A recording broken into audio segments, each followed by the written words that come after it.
Hello guys, welcome back to my YouTube channel. Today I will start chapter 6th molecular basis of inheritance.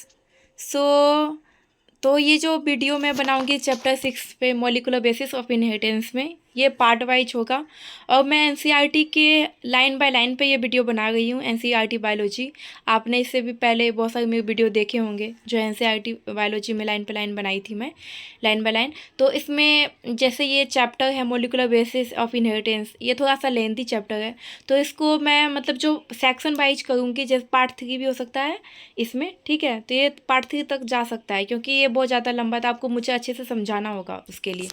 तो मैं इसे part by part इस video बना दूंगी। तो चलिए स्टार्ट करते हैं।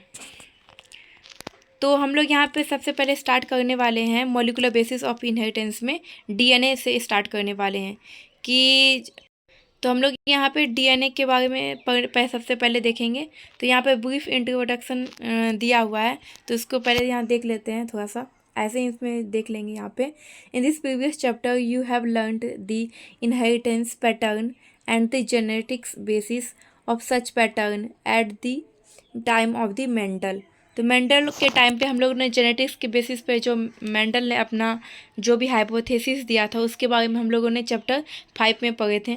उसके बाद में नेचर ऑफ दोज फैक्टर, उन्होंने कुछ जो भी जीन था, उन्होंने जीन को फैक्टर नाम दिया था, उन्होंने बताया नहीं था कि वो जीन है। मतलब कोई भी, जैसे मान लीजिए जैसे किसी भी फ्लोइंग करेक्टर हो गया या किसी भी टेल या डाफ के लिए जो भी करेक्टर होते हैं, वो जो फैक्टर रिस्पॉन्सिबल होता है, उन्होंने जीन नहीं बोला, उन्होंने फैक्टर बताया था मेंडल साहब ने, ठीक है। नेक्स्ट पॉइंट देखते हैं, regulating the pattern of inheritance was not clear. उनका वो जो हाइपोथेसिस था, जो उन्होंने फैक्टर वो जीन नहीं बोले थे, वो क्लियर नहीं था पूरी तरीक़ा से। And over the next 100 years the nature of the putative genetic material was investigated and culminating in the realization that the DNA deoxyribonucleic acid is the genetic material। तो उसके जो 100 ईयर्स के बाद में जो और भी साइंटिस्ट आए थे, उन्होंने उसी पे रिसर्च करा था। तो उसके बाद उन्होंने पता चला था कि वो जो फैक्टर जो बता रहे थे ना, वो एक जेनेटिक मटेरियल है, डीएनए है, जो उस चीज़ के लिए मतलब रिस्पॉन्सिबल होता है। तो इन्वेस्टिगेशन में ये पता चला था, ठीक है। इसके बाद हम लोग पॉइंट देखते हैं यहाँ पे। तो डीएनए जो होता है वो क्या होता है, जेनेटिक मटेरियल होता है, ठीक है। And at least for the majority of the organism, majority of जो ऑर्गेनिज्म होता है सब में क्या होता है, जेनेटिक मटेरियल क्या होता है, डीएनए होता है, ठीक है। In class 11th you have learned that the nucleic acid are the polymer of nucleotides. जो न्यूक्लिक एसिड बनता है वो बहुत सारे किससे बना होता है, जो भी पॉलीमर ऑफ न्यूक्लियोटाइड्स होता है। न्यूक्लिक एसिड क्या होता है, पॉलीमर ऑफ न्यूक्लियोटाइड्स होता है, ठीक है।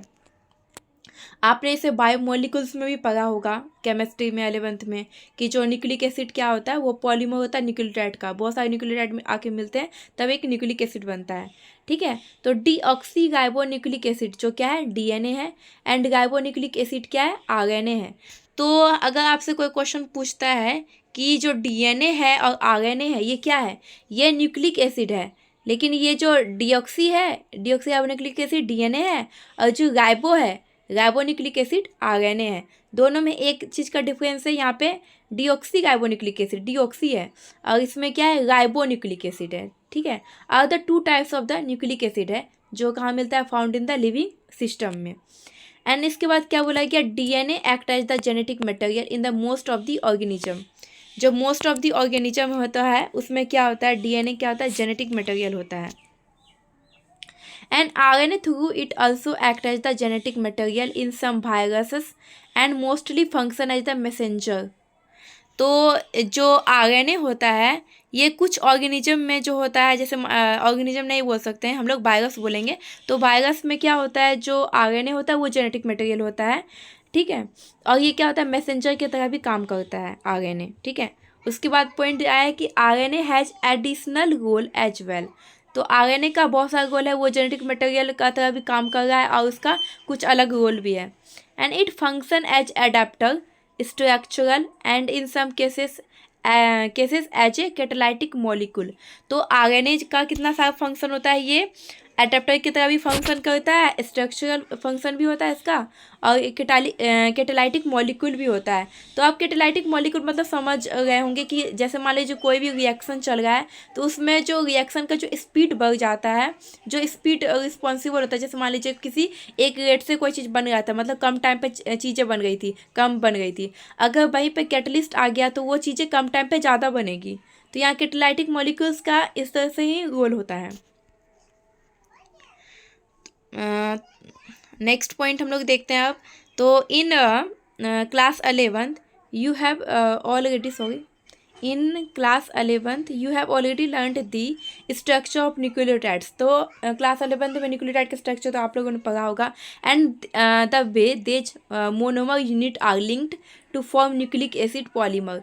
तो जो पॉलीमर बनता है तो वो सारा क्या होता है, मोनोमर आके मिलकर पॉलीमर यहाँ पे बनाते हैं। बहुत सारे न्यूक्लियोटाइड्स आएंगे तो अब वो पॉलीमर बनाएंगे न्यूक्लिक एसिड। ठीक है, in this chapter we are going to discuss the structure of DNA and its replication and the process of making RNA from DNA, जिसको ट्रांसक्रिप्शन बोलते हैं। तो यहाँ पे बता रहा है कि ब्रीफ में कि हम लोग इस चैप्टर में क्या क्या पढ़ने वाले हैं। हम लोग इस चैप्टर में स्ट्रक्चर ऑफ डीएनए पढ़ेंगे, उसका रेप्लिकेशन कैसे होता है डीएनए का, और प्रोसेस पढ़ेंगे कि जो आरएनए बनता है वो डीएनए से कैसे बनता है, जो डीएनए से आरएनए बनता है उस प्रोसेस को हम लोग ट्रांसक्रिप्शन कहते हैं। तो यहाँ पे इसी ब्रैकेट में ट्रांसक्रिप्शन लिखा है। अब बोला जेनेटिक कोड के बारे में पढ़ने वाले हैं, जो क्या डिटरमाइन करता है, that determine the sequence of amino acid.